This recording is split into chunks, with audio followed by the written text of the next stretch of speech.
Je m'appelle Odette Martin et j'ai 63 ans. Ce matin-là, à 3, j'ai signé l'acte de vente chez le notaire. La salle sentait le papier neuf et le café tiède.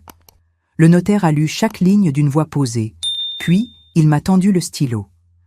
Quand j'ai tracé ma signature, j'ai senti mes mains trembler, pas de peur, mais de fierté. Il a posé les clés sur la table, un petit trousseau froid et lourd. Je les ai prises et j'ai pensé, ces clés sont celles de ma liberté. Je suis sortie dans la rue avec un sourire que je n'arrivais pas à retenir. Le ciel était clair, la lumière douce sur les façades anciennes. J'ai marché jusque chez moi, lentement, comme pour allonger la saveur de ce moment.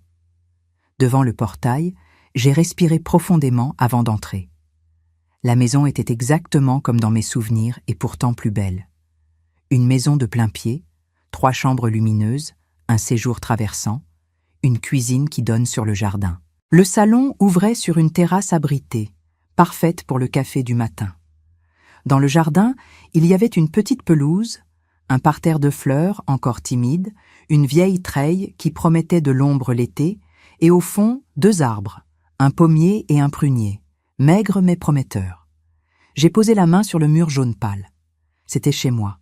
Toute l'après-midi, j'ai circulé d'une pièce à l'autre, en dressant mentalement la place des meubles, les couleurs des rideaux, l'odeur du linge propre, le bruit sec des talons sur le carrelage. Je me voyais déjà lire sur la terrasse, préparer un gratin pour le dimanche, écouter la pluie contre les volets. Cette maison n'était pas seulement 4 murs. Elle était du temps retrouvé, de l'air, de l'espace, une manière de me rappeler que j'existe autrement que pour rendre service. Le soir, j'ai préparé un dîner simple pour marquer le coup. J'avais invité Simone, ma fille, Fernand, mon gendre, et mes 2 petits-enfants, Gaspard et Laetitia. J'ai mijoté un poulet rôti avec des herbes du marché, des pommes de terre croustillantes, une salade croquante.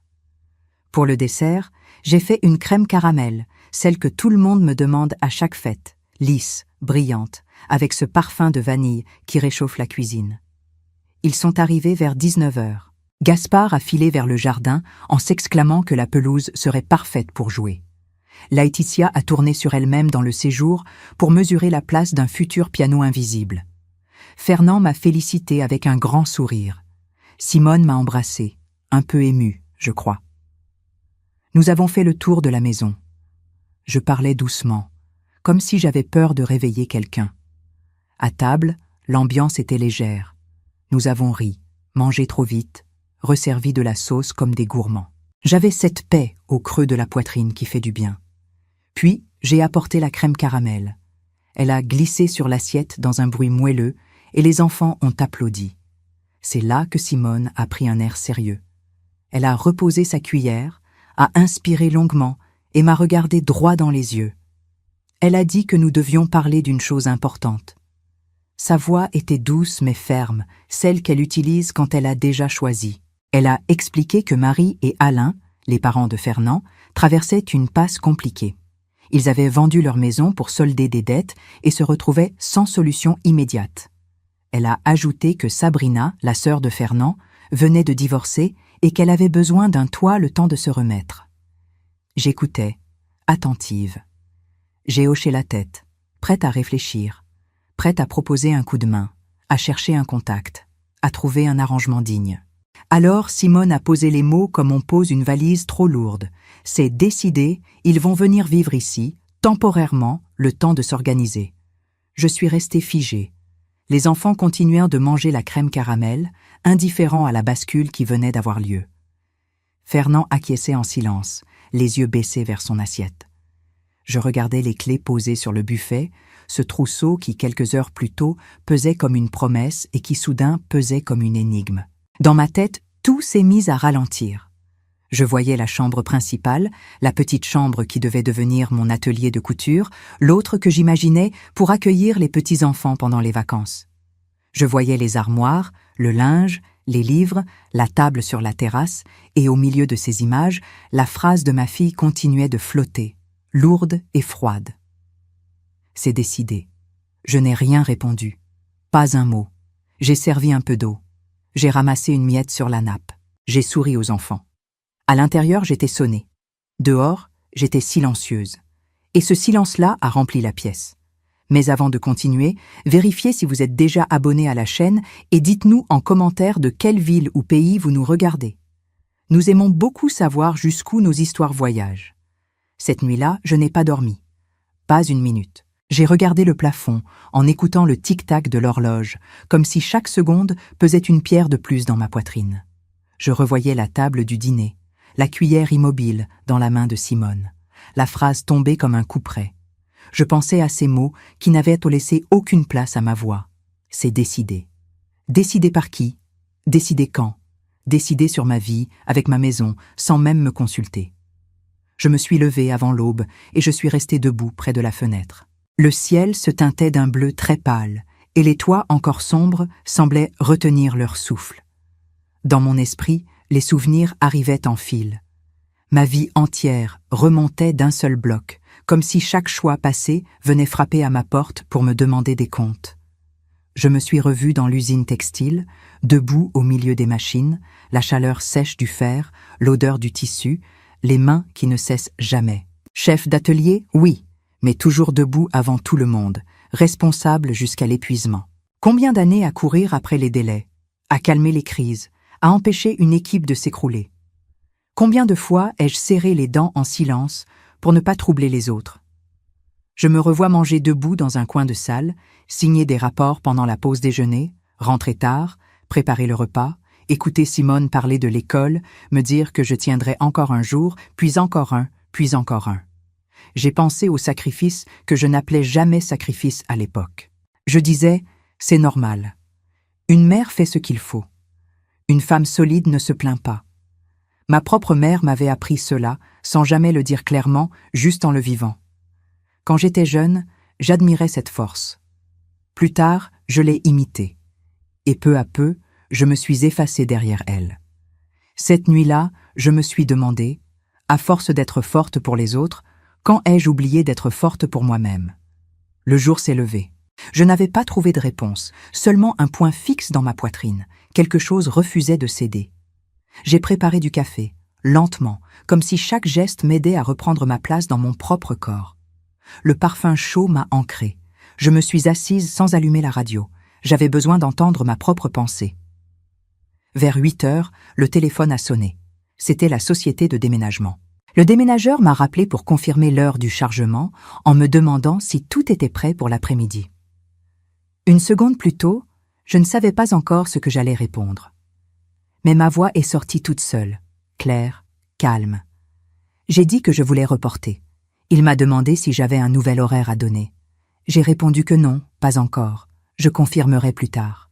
Lorsque j'ai raccroché, j'ai senti un long souffle sortir de moi, comme si j'avais enfin posé un pied à terre après des mois de dérive.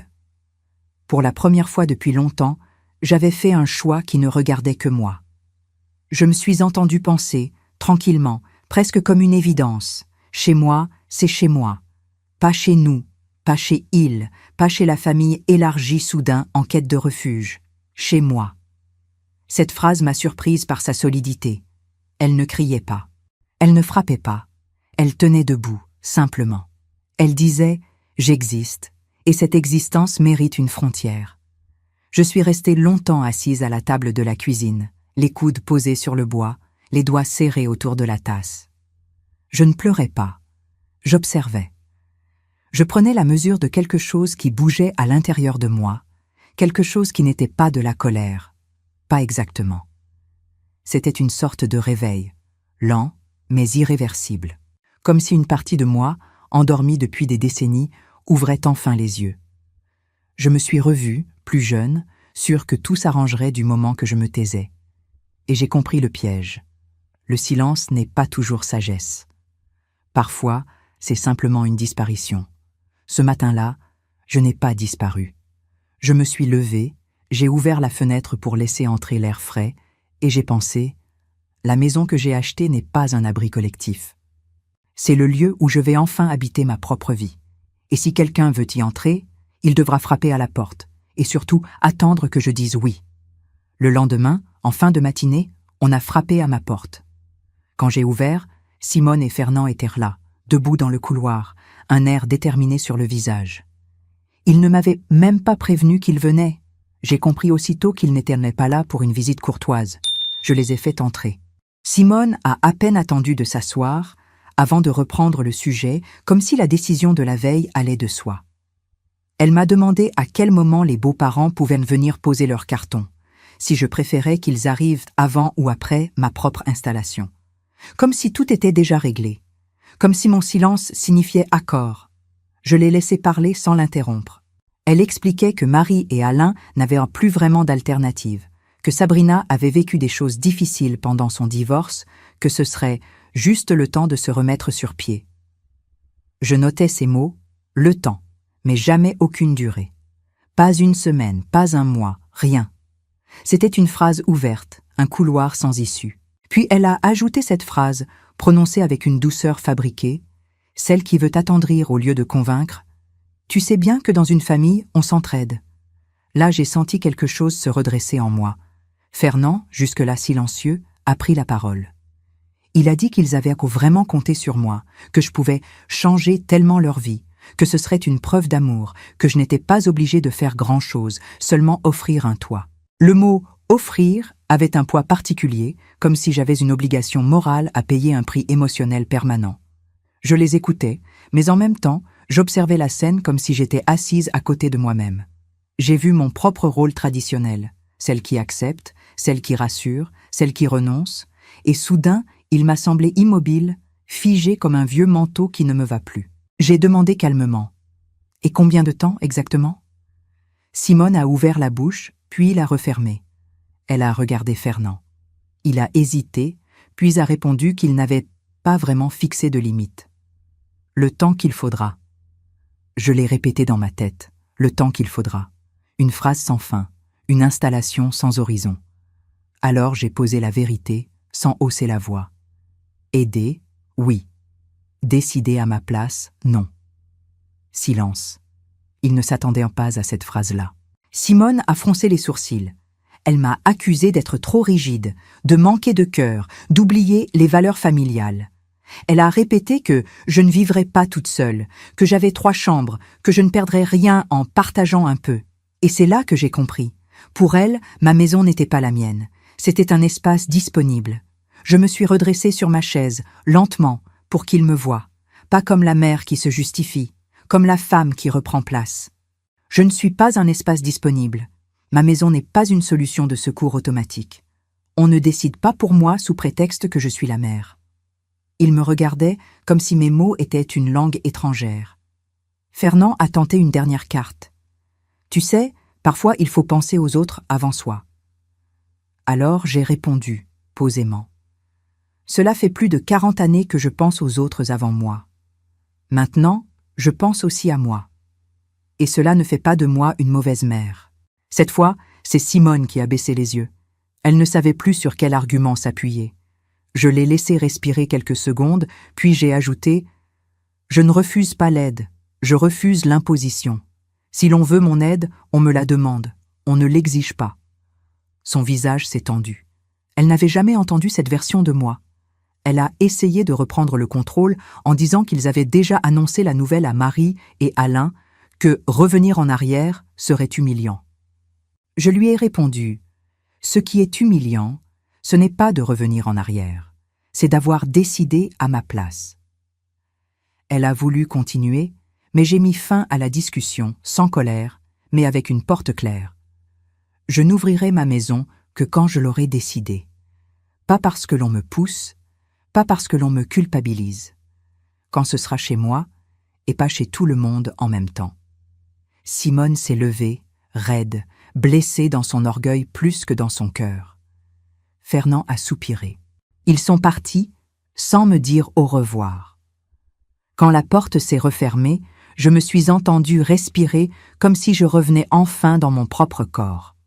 Et j'ai su, à cet instant précis, que quelque chose venait de changer définitivement. Je n'étais plus en train de conserver ma maison. J'étais en train de récupérer ma place. Quelques jours plus tard, j'ai reçu un appel auquel je ne m'attendais pas. C'était Marie. Sa voix était hésitante, presque gênée.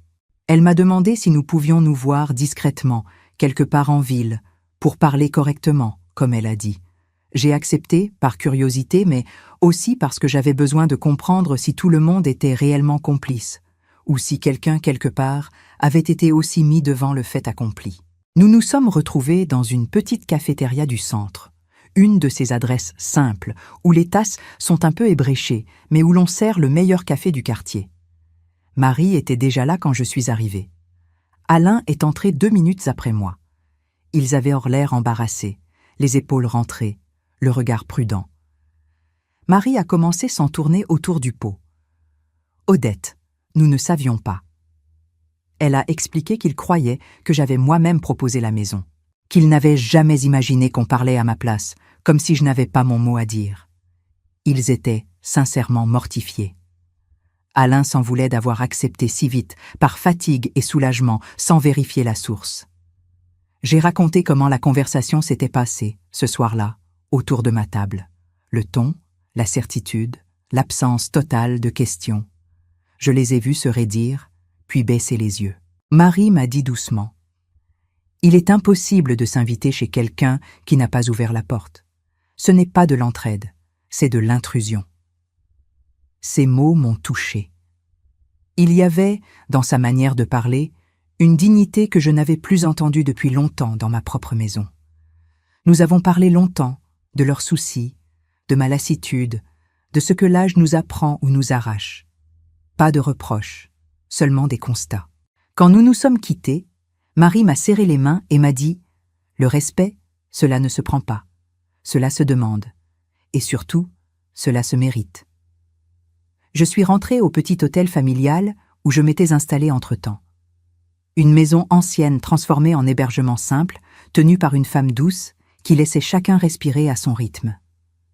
Là-bas, je me sentais invisible dans le bon sens du terme. Personne ne m'attendait, personne ne me réclamait, personne ne dépendait de moi. Je pouvais prendre mon café sans me presser, feuilleter mon livre sans scruter l'horloge. C'était un luxe silencieux. Chaque matin, je partais marcher dans le centre-ville. Les pavés, les vitrines, les terrasses encore vides avant l'heure du déjeuner, tout cela me rappelait que j'avais une vie en dehors du rôle qu'on m'avait assigné. Je découvrais des rues où je n'avais jamais mis les pieds, comme si ma propre ville se révélait à moi avec retard. Un après-midi, je suis retournée voir ma maison. Elle était comme un phare calme, attendant que je décide ou non d'y jeter l'ancre. Je ne suis pas entrée. J'ai seulement ouvert le portillon et fait le tour du jardin. Le silence n'avait rien d'austère. Il disait « Quand tu seras prête ». C'est en relevant la tête que je l'ai vu, le voisin du côté droit en train d'arroser ses fleurs. Il m'a salué avec un sourire tranquille. « Vous serez ma nouvelle voisine, je crois ?» Il s'appelait Jean.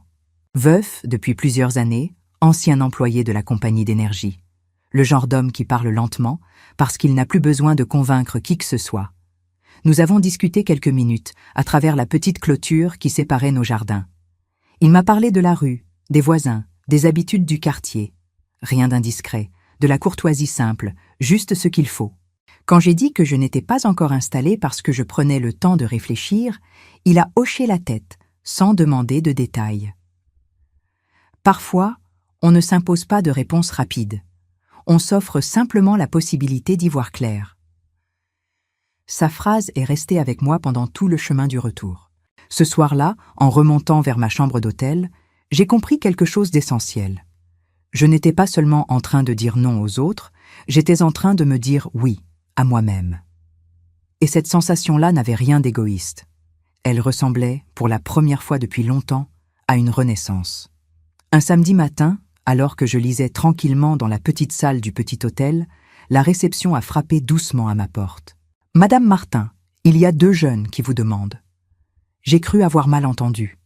Quand je suis descendue, ils étaient là, plantés dans l'entrée avec leur sac à dos, Gaspard et Laetitia. « Vovo, on voulait te voir. » Je suis restée figée une seconde, puis je les ai serrés contre moi. Ils avaient pris le bus tout seuls, 2 correspondances, sans prévenir personne. Quand nous avons commencé à parler, j'ai compris.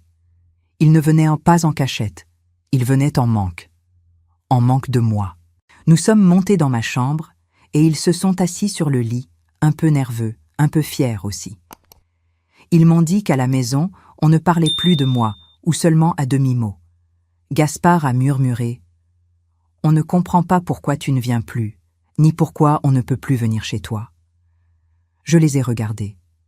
Moi, la grand-mère qu'on disait égoïste, j'avais devant moi 2 enfants qui avaient pris un bus entier juste pour retrouver un lien qu'on leur avait retiré sans explication. J'ai senti ma gorge se serrer. Je leur ai préparé un chocolat chaud au petit salon et nous avons ri, doucement, comme si nous réapprenions à respirer ensemble. 1 heure plus tard, le téléphone a sonné. C'était Simone. Elle était affolée.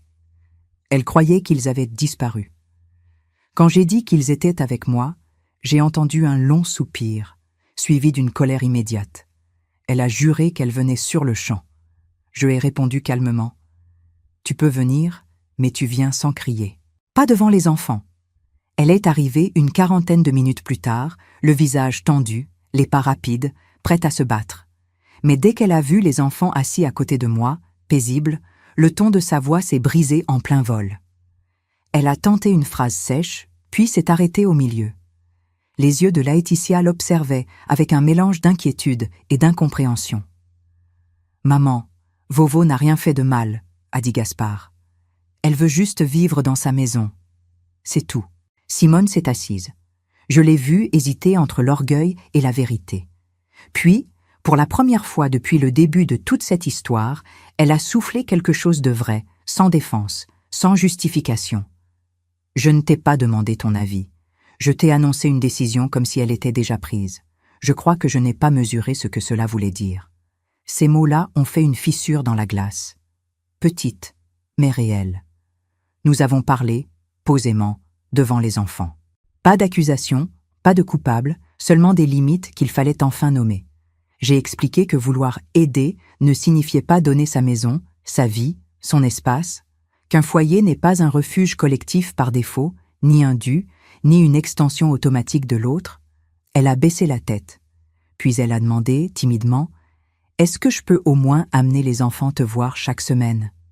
J'ai dit oui, mais j'ai ajouté « à mes conditions. Je suis leur grand-mère. Pas une solution permanente pour vos problèmes ou vos décisions. Je veux les voir par amour, pas par devoir ou réparation. » Elle a acquiescé.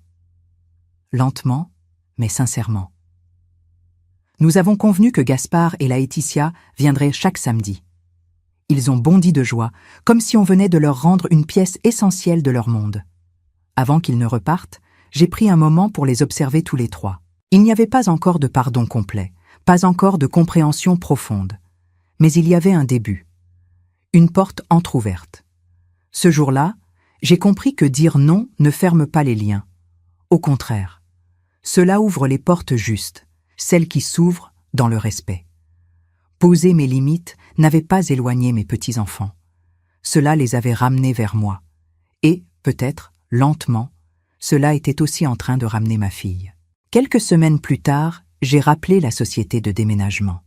Cette fois, c'est moi qui ai fixé la date. Pas dans la précipitation, pas sous la pression de quiconque. C'était mon rythme, mon choix, mon tempo retrouvé. Le matin du déménagement, je suis restée devant le portail quelques secondes avant d'ouvrir, comme si je voulais saluer symboliquement la maison que j'allais enfin habiter. Lorsque les cartons sont entrés, je me suis sentie entrer, moi aussi. Les premiers jours ont été silencieux, mais d'un silence qui ressemble à une respiration longue et profonde. J'ai pris le temps d'installer chaque objet, de choisir où poser chaque photo, chaque livre, chaque souvenir.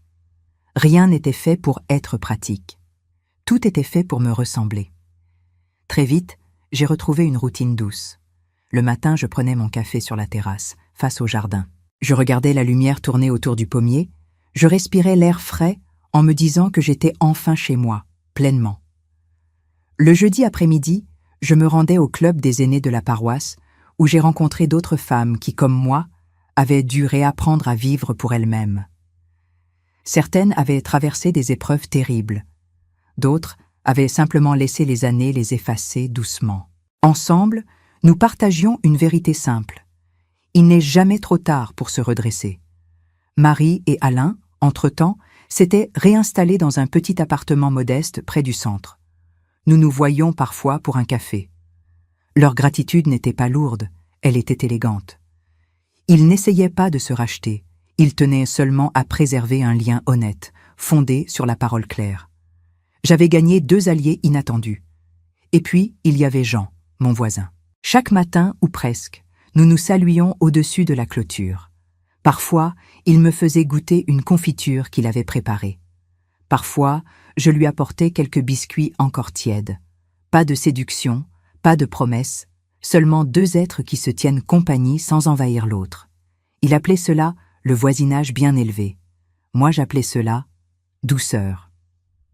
Lorsque ma maison fut complètement en ordre, j'ai décidé d'organiser une petite réception. Rien de grandiose. Quelques amis du club, Marie et Alain, Jean, et bien sûr Simone, Fernand et les enfants. J'ai dressé une table dans le jardin, sous la treille. Les rires flottaient doucement dans l'air, comme si la maison respirait enfin sa vraie vocation. Accueillir, mais pas absorber. Simone est arrivée un peu en retrait, observant davantage qu'elle ne parlait. Je voyais sur son visage un mélange de fierté pudique et de perplexité tendre. Elle découvrait une version de moi qu'elle n'avait jamais vraiment rencontrée. Une femme entière, pas une présence fonctionnelle. À un moment, elle m'a aidé à apporter un plateau de verre à la cuisine. Quand nous avons été seuls, elle m'a regardé longuement. « Maman, je ne t'ai jamais vue aussi bien. Je crois que je ne comprenais pas ce que tu cherchais. Et maintenant, je le vois. Tu ne t'es pas battue pour une maison, tu t'es battue pour toi. » Je n'ai pas répondu tout de suite. J'ai posé le plateau sur le plan de travail, je me suis tournée vers elle et j'ai simplement dit « Je me suis battue pour ma voix ». Elle a souri, un sourire un peu timide, presque neuf, et m'a serré la main sans un mot de plus. C'était suffisant. Quand tout le monde est parti en fin d'après-midi, je suis restée seule dans le jardin. Le soleil descendait lentement derrière les toits. J'ai entendu mes pensées avec une clarté que je n'avais pas ressentie depuis des années. Je n'avais pas gagné un combat contre ma famille. J'avais gagné un retour vers moi-même. La maison n'était pas le trophée. Elle était le symbole. Ce que j'avais repris, ce n'était pas un espace, c'était ma dignité. Le droit de dire oui, le droit de dire non, le droit de choisir. Et surtout, le droit de ne jamais plus disparaître. Ce soir-là, en refermant les volets, j'ai pensé « ma maison, c'est ma voix ». Et désormais, aucune porte ne s'ouvrira ici sans mon consentement. Mais celles qui s'ouvriront dans la lumière. Si cette histoire a touché votre cœur, répondez ici dans les commentaires. À ma place, qu'auriez-vous fait? N'oubliez pas de regarder la prochaine vidéo qui apparaît sur votre écran. Elle apporte un rebondissement surprenant et émouvant qui vous captivera du début à la fin.